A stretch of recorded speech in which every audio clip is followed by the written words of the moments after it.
wish to learn English without getting lost, without making any mistakes and without subtitles?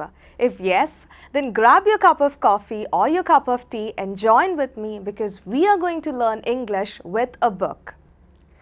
Let me ask you, are you a Potterhead? Some of you are already nodding a yes, while others are wondering what a Potterhead is.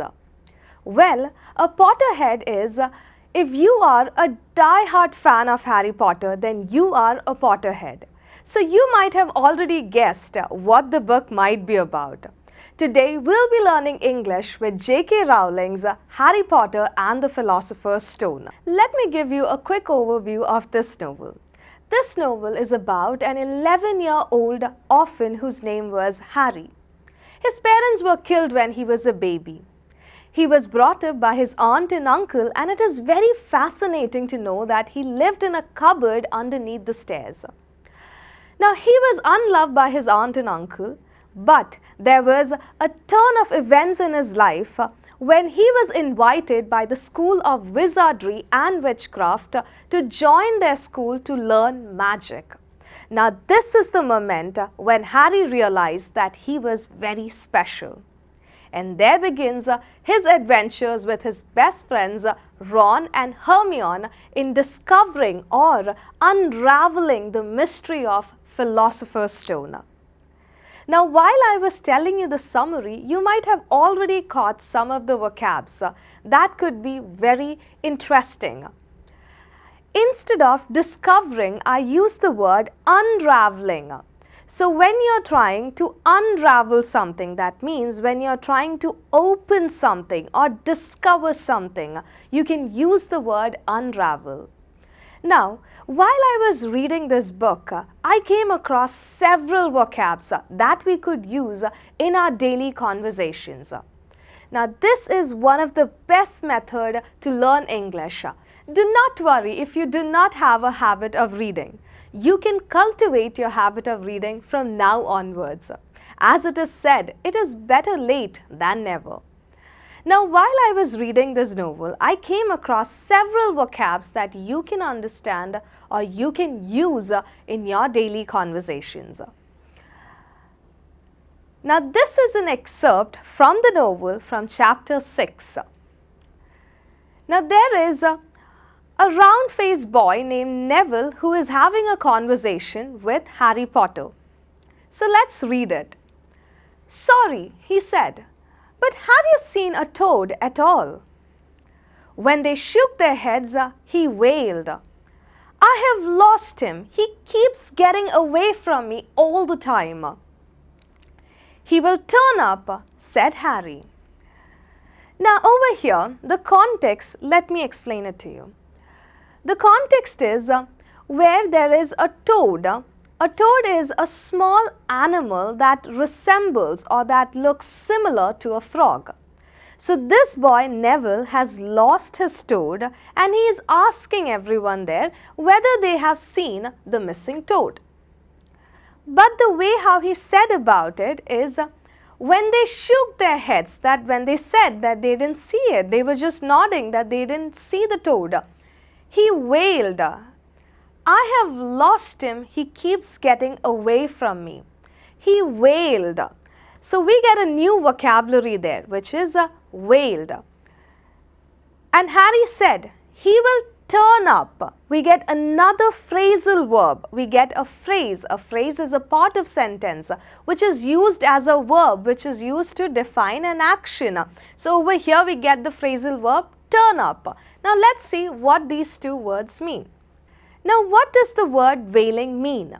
Wailing means to complain loudly or in a very strong manner if you are trying to complain about something. For example, if your boss had asked you to complete a particular task, but you were running short of time and you didn't get time to complete it.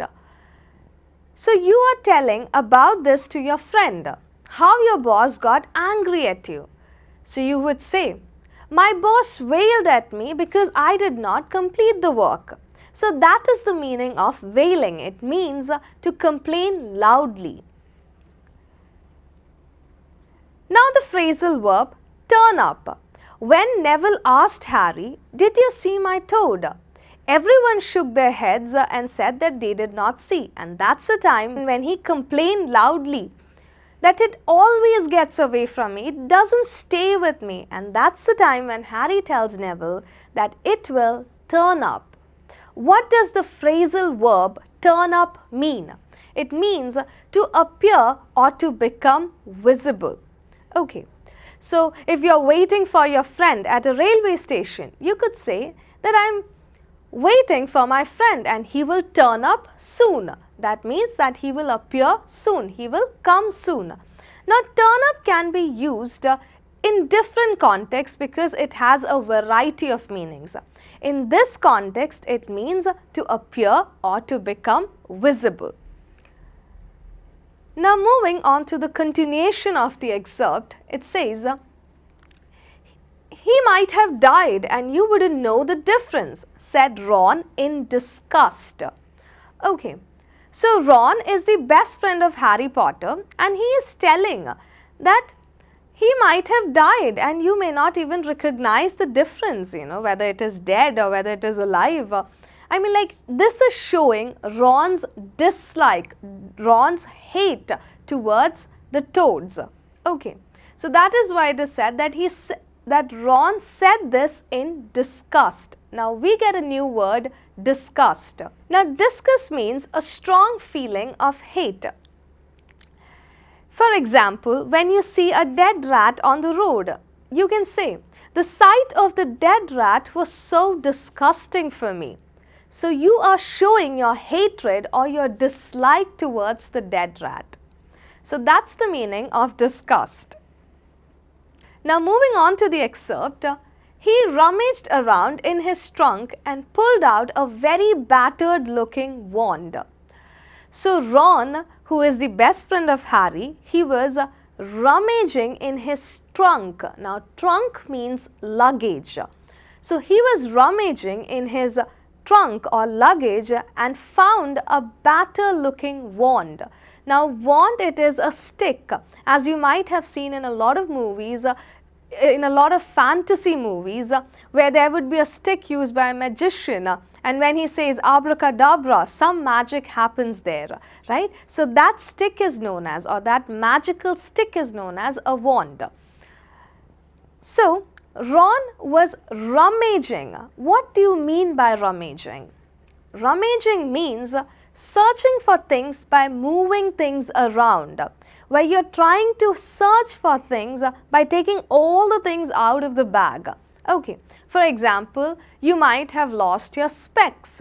Now, you could say that I have been rummaging all day around my room to find my specs. So, rummaging means that you're searching things by moving around things. Okay. Now, another phrase that we get from here is that battered looking. Now, Ron found a battered looking wand. Now, what do you mean by battered looking? It means damaged from a lot of use. Now, damaged from a lot of use means, for example, you might have brought a new shirt, but because of your continuous use of that shirt, the shirt doesn't look very pleasant. Maybe the threads have come out, the color might have faded. So, you could say that I have a battered looking shirt. So, this is how we can use vocabs that we discover from our reading habit. Now, while you are reading the book, you might find a lot of trickiest pieces of vocabulary, but do not worry. Keep a pocket dictionary with you, start searching for the meanings or start rummaging for the meanings. So, what are you waiting for? Grab the book, start reading and enhance the beauty of your language.